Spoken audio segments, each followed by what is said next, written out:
அதிர்ச்சிக்குள்ளாகும் சட்டம் ஒழுங்கு விவகாரம். குற்றங்களுக்கு கடும் எதிர்வினையை எதிர்பார்க்கும் மக்கள். என்ன செய்ய போகிறார் முதல்வர் விஜய்? தாவேக பொறுப்பேற்ற 15 நாட்களில் 25 கொலைகள். 15 நாட்களில் 25 பேர் கொலைகள், 4 இரட்டை கொலைகள், 19 பாலியல் குற்றங்கள், விவாதத்திற்கு உள்ளாகும் பெண் பாதுகாப்பு. தாவேக பொறுப்பேற்ற 15 நாட்களில் 25 கொலைகள், 4 இரட்டை கொலைகள், 15 பாலியல் குற்றங்கள் என விவாதத்துக்குள்ளாகும் பெண் பாதுகாப்பு. தமிழகத்தில் தாவேக தலைமையிலான கூட்டணி அரசு பொறுப்பேற்ற கடந்த 15 நாட்களில் 40க்கும் மேற்பட்ட கடுமையான குற்றச்சம்பவங்களும் சட்டம் ஒழுங்கு பிரச்சனைகளும் நடந்துள்ளதாக புதிய தலைமுறை செய்தியாளர்களின் ஆய்வில் தெரிய வந்திருக்கிறது. கடந்த 15 நாட்களில் மட்டும் தமிழகத்தில் 25 பேர் கொலை செய்யப்பட்டுள்ளனர். இதில் 4 இரட்டை கொலை சம்பவங்களில் 8 பேர் உயிரிழந்திருக்கின்றனர். மேலும் கந்துவட்டி கொடுமையால் ஒருவரும், காவல்துறையினர் தாக்கிய குற்றச்சாட்டில் மற்றொருவரும் தற்கொலை செய்து கொண்டுள்ளனர். இது மட்டுமின்றி 19 பாலியல் வன்கொடுமை மற்றும் போக்சோ குற்றங்களும், 9 கொள்ளை மற்றும் திருட்டு சம்பவங்களும், மதுபோதையால் ஏற்பட்ட 12 குற்றங்களும், 2 துப்பாக்கிச்சூடு மற்றும் வெடிகுண்டு சம்பவங்களும் பதிவாகியிருக்கின்றன.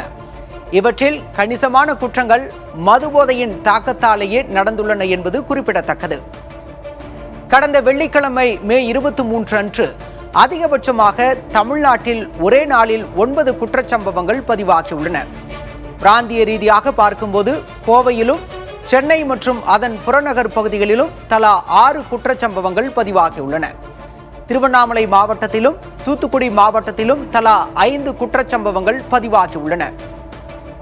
சென்னை மணலிப்புதூரில் 14 மணி நேர இடைவெளியில் 2 இளைஞர்கள் கொல்லப்பட்டது.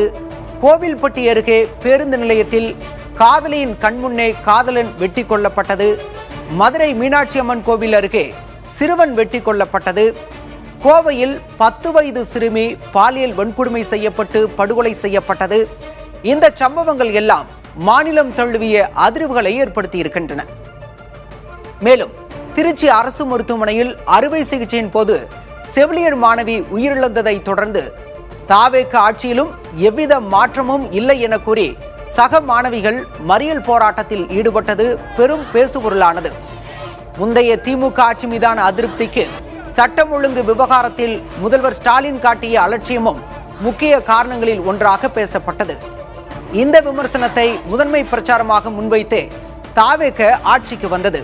இத்தகைய சூழலில் குற்றச்சம்பவங்களை தடுத்து குற்றவாளிகளை இரும்பு கரம் கொண்டு ஒடுக்க வேண்டும் எனும் எதிர்பார்ப்பு பொதுமக்களிடம் இருக்கிறது. முதல்வர் விஜய் இதற்கு என்ன எதிர்வினை ஆற்றுவார் என்ற கேள்வியும் எழுந்திருக்கிறது. இது பற்றி பேசுவதற்காக மூத்த பத்திரிகையாளர் திரு சுவாமிநாதன் இணைந்திருக்கிறார். திரு சுவாமிநாதன், தாவேக அரசு பொறுப்பேற்ற 15 நாட்கள்ல ஏராளமான கொலைகள் நடந்திருக்கிறது. நம்ம புள்ளி விவரத்தோட பதிவு செஞ்சிருக்கோம். ஒரு 15 நாள் பொறுப்பேற்ற பிறகு இத்தகைய சம்பவங்களை தாவேக அரசு எப்படி எதிர்கொண்டிருக்கணும்? மக்கள் மிக கடுமையான தண்டனை எதிர்பார்க்கிறாங்க. முதலமைச்சர் என்ன செய்யணும்? நீங்க கேட்டத மாதிரி கிட்டத்தட்ட கடந்த 15 நாட்கள்ல தமிழகத்தில் சட்டம் ஒழுங்கு சார்ந்த பிரச்சனைகள் ஏராளம் இருக்கின்றன. நீங்க ரொம்ப ரொம்ப முக்கியமாக இவையெல்லாம் கடந்த காலத்திலும் இருந்தவைகள் தான். இப்ப கொஞ்சம் கூடுதல் அல்லது மிகுந்த முக்கியத்துவம் பெறுவதற்கு காரணம் விஜய் அவர்கள் தரப்புல மக்கள் கிட்ட மிகப்பெரிய எதிர்பார்ப்பு இருந்தது. கிட்டத்தட்ட அவர் ஒரு மாஸ் ஹீரோவாக இருந்து அரசியல் களத்திற்குள்ள வந்தவர். இன்னொன்று, அவர் தேர்தல் பரப்புரைகளின் போது உச்சரித்த விஷயங்கள். இங்க விளாத்திகுளம் மாணவி ஒருவர் 12ஆம் வகுப்பு மாணவி கிட்டத்தட்ட ஒரு ரெஸ்ட் ரூம் போயிட்டு போகிறதாக சொல்லி சென்றவர்.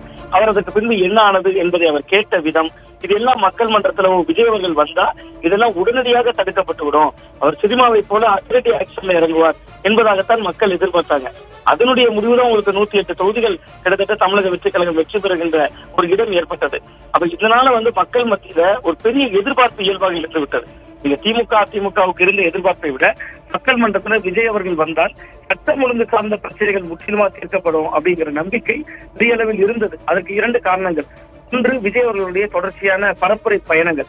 அந்த பேச்சுகள் முழுவதுமே இது மற்றவர்களுக்கு வேண்டுமானால் எலெக்ஷனாக இருக்கலாம், நம்மளை பொறுத்தவரை எமோஷன் அப்படின்னு மக்களோட நேரடி தொடர்புடையதாக அவர் பேசிய விதம்.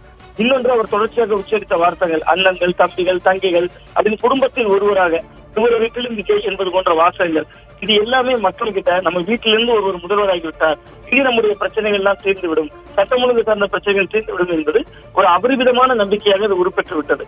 பட் தமிழ்நாடு என்பது கிட்டத்தட்ட ஒரு பெரிய நிலப்பரப்பு கொண்ட ஒரு பகுதி. இங்க உடனடியாக செய்ய வேண்டிய சிக்கல்கள் சட்டம் ஒழுங்கு, நீங்க மற்ற பிரச்சனைகளுக்கு அவகாசம் கேட்கலாம்.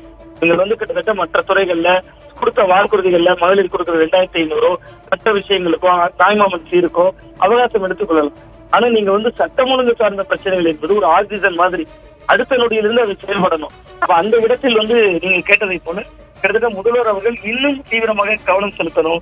எஸ்பிகளோட கூட்டங்களை தொடர்ச்சியா போடணும். குற்றங்கள் வரும்போது நடந்த பின்னர் அதை கண்காணிக்கிறதுலையும் தடுக்கிறதுலையும் கிட்டத்தட்ட காவல்துறை சரியா தான் செயல்படுறாங்க. ஆனா வரும் முன்னர் காக்கணுங்கிற ஒரு மெத்தட் இருக்கு. தமிழகம் முழுவதும் சிசிடிவி கேமராக்களை பலப்படுத்தணும். இதெல்லாம் முதல்வர் அவர்கள் முன்னெடுக்கணும். கிட்டத்தட்ட நீங்க மற்ற திட்டங்களுக்கு நிதிகள் ஒதுக்குறதுல தாமதப்படுத்தலாம், தவறில்லை. தமிழகம் முழுவதும் பல பகுதிகளில் கிராமங்கள் நேரங்கள் அப்படிங்கிற வித்தியாசமே இல்லாம எல்லா பகுதிகளிலும் சிசிடிவி மயப்படுத்தணும். அதுக்கு காவல்துறை நீங்க உதாரணத்துக்கு எடுத்துக்கிட்டீங்கன்னா ஒரு பெரிய நகர வீதிகளா இருக்கும், பெரிய பெரிய கோயில்கள் இருக்கக்கூடிய பகுதிகளா இருக்கும், அங்கெல்லாம் ஸ்பான்சர்ஷிப்ல கேமரா போடுறாங்க. அது ரொம்ப தவறு. முதல்ல அந்த ஏரியால இருக்கக்கூடிய நகைக்கடைக்காரங்கள்ட்ட ஸ்பான்சர்ஷிப் ஆகி போக்குவரத்து காவல்துறையாக இருக்கலாம், மாநகர காவல்துறைகளாக இருக்கலாம், இவங்க ஸ்பான்சர்ஷிப்ல போடுறாங்க. அது இல்லாம அரசோட நிதியை பெரிய அளவுல ஒதுக்கி தமிழகம் முழுவதும் கண்காணிப்பு கேமராக்களை பலப்படுத்தணும். அதை இந்த அரசு முதல்ல செய்யணும். அப்பதான் ஒரு கேர்ள் மிஸ்ஸிங்கோ ஏதோ ஒன்று நடந்துச்சுன்னா உடனடியா அதனுடைய ஏதாவது ஒரு கேமரால அந்த உருவம் பதிவாயிருக்கும். அடுத்த நொடியில இருந்து ஆக்ஷன்ல இறங்க முடியும். இன்னொன்னு சின்ன பெண்கள் பாதுகாப்பு படை அப்படிங்கிற ஒரு படைய அண்மையில உருவாக்கப்பட்டது. கோயம்புத்தூர் போன்ற பகுதிகளில் முதல்ல செயல்பாட்டுக்கு வந்ததாகவே சொல்லப்பட்டது. தமிழகத்தின் பல மாவட்டங்களில் இன்னும் அப்படியான படைகள் பெரிய வேலைகள் எதுவும் தொடங்கல. அதையெல்லாம் இமீடியட்டா செய்யணும். இன்னொன்னு சிங்க பெண்கள் பாதுகாப்பு படை என்பது காவல்துறையினுடைய ஒரு பிரிவு. ஏற்கனவே அங்க போலீஸ்ல இருக்கக்கூடியவங்க ஒரு பிரிவாக அந்த பிரிவினரை அதுக்கு பயன்படுத்த போறாங்க. அப்படி இருக்கக்கூடாது. அது கிட்டத்தட்ட ஸ்போர்ட்ஸ் கோட்டால பெண்கள் நிறைய இளம் பெண்கள் வேலைக்கு தயாரானவங்க இருப்பாங்க. நீங்க குறிப்பிட்டவாறு சட்டம் ஒழுங்குல முதலமைச்சர் தீவிர கவனம் செலுத்த வேண்டும். ஏராளமான சம்பவங்கள் அரங்கேறி இருக்கின்றன. இனியும் தாமதிக்காமல் முழு கவனம் செலுத்த வேண்டும் அப்படின்னு சொல்லியிருக்கீங்க. உங்களுடைய கருத்து பகிர்வுக்கு நன்றி திரு சுவாமிநாதன்.